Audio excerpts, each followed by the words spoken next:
Welcome to Dan's Talks. My guest today is Emily Sundberg, who has, among other things, made a short film which premiered at the Hamptons International Film Festival a couple of years ago. And I watched it and I thought it would be very interesting to talk to her, and here she is. Welcome. I'm so happy to be here. It was fun to meet you a few weeks ago. I made this movie a few years ago, and it's a short little film, but I spent about a year making it. And the people who have seen it, whether they have a connection or curiosity about the island or not, it seems to sort of pull at people's heartstrings, or if people are interested in history, they seem to enjoy it. I think it's a fun summer movie. We're talking about the end, a Gardiner's Island tale.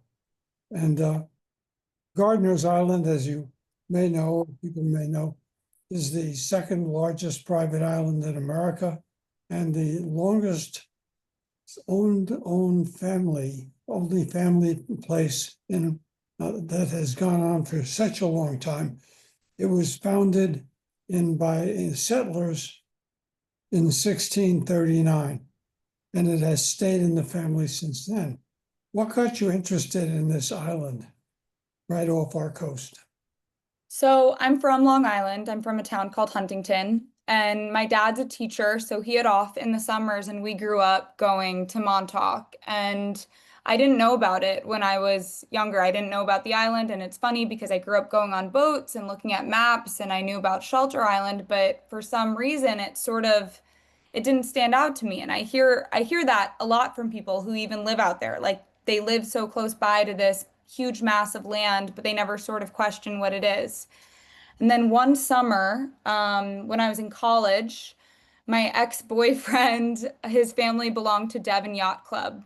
And we were sitting there out on the patio, and a boat came up to the club, and they put champagne in this boat. It was like a Boston whaler. And then it went back out into Gardiner's Bay. And his dad said that the champagne was going to Gardiner's Island, and there must have been a party happening there. And then he sort of went on to explain how there were these species of tortoises and birds that lived there, and he was sort of going into the lore of the island and the mystery surrounding it. And I ended up breaking up with that boyfriend, but that story stuck in my mind, and there was something almost Jurassic Park about hearing about animals that lived somewhere so close to us that don't live on the rest of Long Island. So years later, um, over COVID, I couldn't stop thinking about the island. It was consuming my thoughts, and I noticed that coverage of the island, whether through stories in the New York Times or New York Magazine or even documentaries about it, sort of ended around 2000. And I learned that that's when Robert David Lion Gardiner had passed away. So basically, it was like this Willy Wonka and the Chocolate Factory thing where the factory shut down. Everything sort of went dark in terms of how people were talking about the island so publicly. And it was COVID, and I was bored, and I applied for a small creative grant through Adobe, like Photoshop, the software company. And I got $3,000, and I had a few friends who worked in film who weren't working at the time. And I said, I'm gonna rent a house in Amagansett this fall. Let's go out there for a week and turn our cameras on and see what we can do. And I reached out to a bunch of the historians out there, and like Richard Barons and a few other men who were very curious about the island. I spoke to some people through local Facebook groups, and they were all really excited. I think it was this special time where I mean, the world was shut down, everybody was sort of paused, and this story came up in an exciting way, and they were happy to talk about it, and they had all the time to sit with me and explain their experiences visiting the island over the years. And then we looked at the footage after that trip, and I said, I think we have the potential to make a short film. So we went back out there a few more times, edited the movie, submitted it to a few festivals. I was really hoping it would get into Hamptons International Film Festival, and it did. And it had a great premiere there, and then it got into a few more doc festivals in New York City, and that was it. Where else has it been shown in the city? Doc NYC, which is one of the larger documentary festivals in the country. And then it also had a premiere at a festival in Los Angeles, or it also had a screening at a festival in Los Angeles. Tell me about yourself. Where are you, a New York City girl? Yes, yes. I am from Long Island, as I said, and I went to school at FIT, which is the only state school in the city, actually. So I moved to New York when I was 17, and my first job out of college was at New York Magazine, and I spent a few years there. And then I worked at Meta for a few years, and now I write a newsletter on a platform called Substack, and I publish a newsletter every day. What do you write about? New York City business and culture in the most simple terms, but it's sort of become a bit of an orchestration of what I think people should pay attention to every day cross industry. But there's a strong pull to New York City and Long Island, like Hamptons news in the summer. Having made the documentary and listened to these experts, Carl Grossman, who's a historian, and the others, Richard Barron, yeah, he's great. and how is your feelings toward the island and what you learned? How has it changed? Something I felt very strongly about after making that movie was the act of storytelling and history preservation. I think part of it is because my father is a history teacher, and just the ability to pass down stories and study history and our neighbors and like why areas of the world all are the way they are. But I think in terms of like my feelings about the island, there's so many, and you know this better than anyone, but there's so much exposure in the Hamptons now. There's cameras everywhere, and there's stories about every single menu change and police log and line and house sale and country club drama. That I think that this secret is so it's nice that there are some things in the world, especially in areas of New York City or the Hamptons, that still aren't completely exposed. I think that the world becomes very flat when everybody knows everything about everything. And then I think that these experts on the island that I spoke to also felt strongly about keeping some things sacred and secret and sort of kept enclosed in these proverbial hedges. And it's very impressive to see how the Gole family has dedicated their life to that, to keeping this thing preserved and away from one of the busiest areas in New York. Yeah, I mean, did anything in the movie surprise you, or was everything sort of information that you knew already? Well, given some of the fantastic history of the eastern end of Long Island, this is this quiet and very laid back but inaccessible piece of real estate, if you want to call it that. Actually, a family, it's not real estate, it's their home as well as in New York City. So it's just like their property, and you get a chance to see how people guard that privacy. Yeah. And, in the midst of all this yakety yak, right? So I think when I watched it, I thought as I got past halfway of the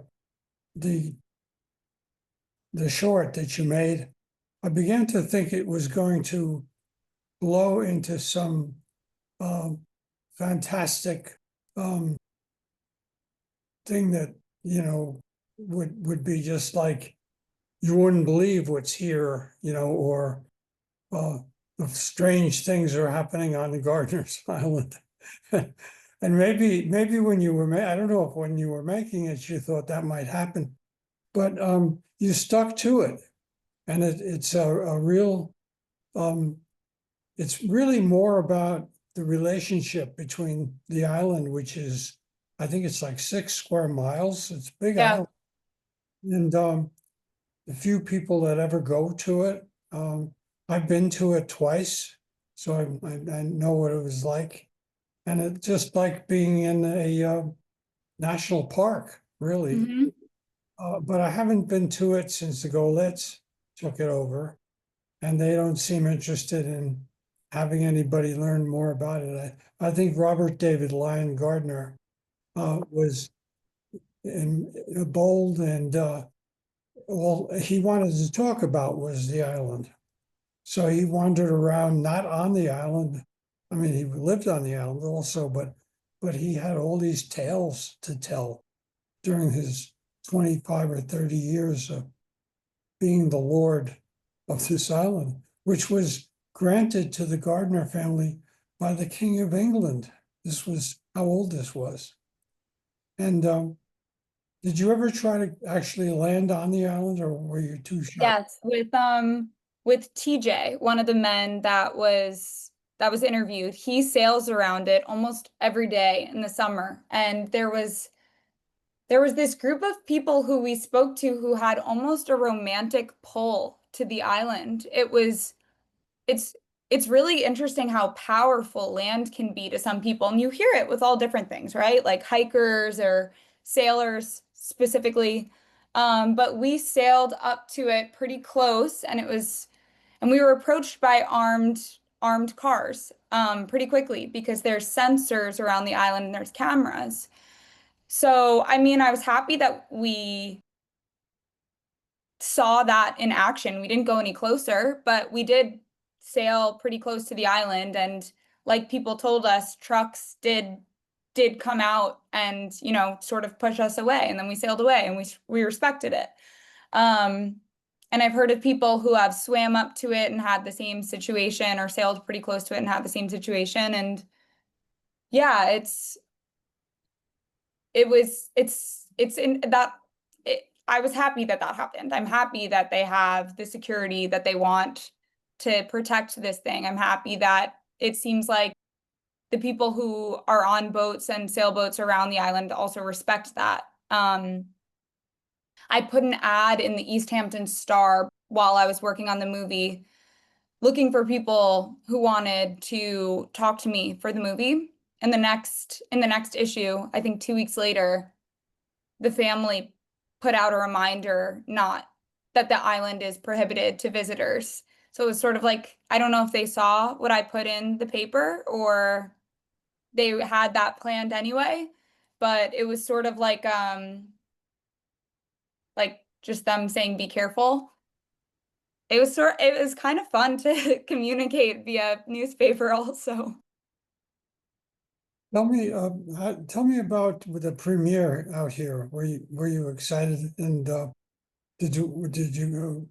where did it show, in the East Hampton Theater? Yes, it showed at the East Hampton Theater, and it was in a section of the festival programming that was all shorts made locally. So there was the Gardiner's Island documentary, there was a surf movie, there was a short film about, it was sort of like a short horror film that really beautiful that took place out here as well. Um, so it was like the local section, which was really nice because it felt like that's the dream outcome, right? To sort of premiere it to the ideal audience, which is people who want to know more about the area that they're living in or visit. Um, and a few of my subjects came, which was great because they could be part of the Q&A afterwards. Um, and Yeah, New York Magazine even covered it. Like, do you know in the back of New York Magazine, they have that matrix, the approval matrix? They included it on there, which was nice. It was, and New York Magazine had profiled Robert David Lion Gardiner. I went to lunch or dinner with Graydon Carter 2 weeks ago, and he brought up that Vanity Fair had done a big spread on Robert David Lion Gardiner as well, I think in the 80s. So it's like this character sticks in people's minds, and it's not like people talk about it all the time, the way that real estate papers in New York cover the sales of mansions or like Grey Gardens or something like that. Like there's no news to really report on, but people's interactions with this island or this family really do stick with them. Well, at one point, out of the blue, this he reacted strongly to a proposal by our congressman to take over the island and make it so it's completely in the federal ledger and will never be developed. And he was so upset about it because of the fact that he was the 16th Lord, from the beginning. And there were all these stories about true stories, Captain Kidd, among others. Yeah, And he then declared his candidacy for Congress. Robert David Lyon Gardner would never be said, I'm going to over, was a guy named Otis Pike, who had been our congressman for years. yep.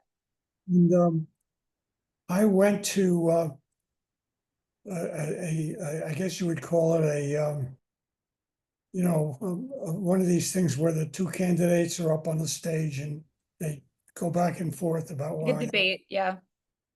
And the place was full. It was at East Hampton High School. They had 400 people there. And Pike talked about what he'd accomplished over the years as a congressman. He was very quiet, but wonderful and lovely and so forth. And then it was Gardner's turn. And he proceeded to start telling these stories that he knows. There are about 10 of them. Over and over, he tells them all the time. He tells them whoever, if you sit down with him and say hello, he would say, yes, let me tell you something about the island. Then he tell you something about the island, about how one of his ancestors hung, had a court because one of his farmers murdered another and he had to hang him, and he did. So these stories are going on and on. And he went on like this at the high school gym basketball court for 20 minutes more. People started getting up and leaving. And he just ignored it. He had, I think, wanted to tell every single story about it, why, what a great job the family was doing, and why it was crazy that they would want to take it over when he's doing just fine with it. And finally, there was only about maybe 50 or 80 people in the place. And then I left. I don't know how long he went on after that. Anyway, He seemed like spiritually attached to the island. Like there was osmosis between the land and him. Like it was all he could think about. He was like a vehicle for the island's voice or something. It was fascinating to see that footage of him because you're right. He just told the same stories over and over. yeah, Very entertaining.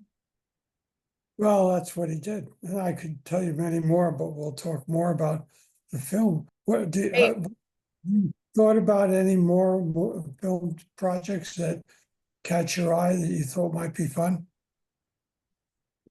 So I think making a documentary was like it has to be a topic that I'm so obsessed with and that I can be on the ground with, like something like that. It just came so naturally to me, and it was the right place and the right time and the right people. But I think I'm very inspired by where I grew up and my proximity to sparkly things as somebody who didn't really grow up in like a sparkly household. So I think my next project might be some sort of like fiction movie about Long Island, like in the time that I grew up.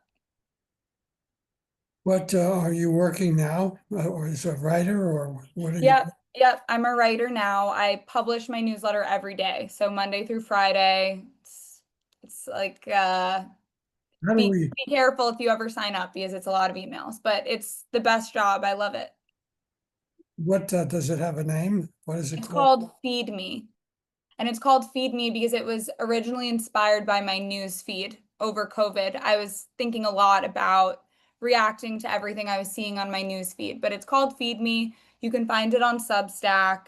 Um, if you want to learn more about me and my newsletter, there was a pretty hefty profile of me in the New York Times in February or March, and it goes pretty deep on the whole story too.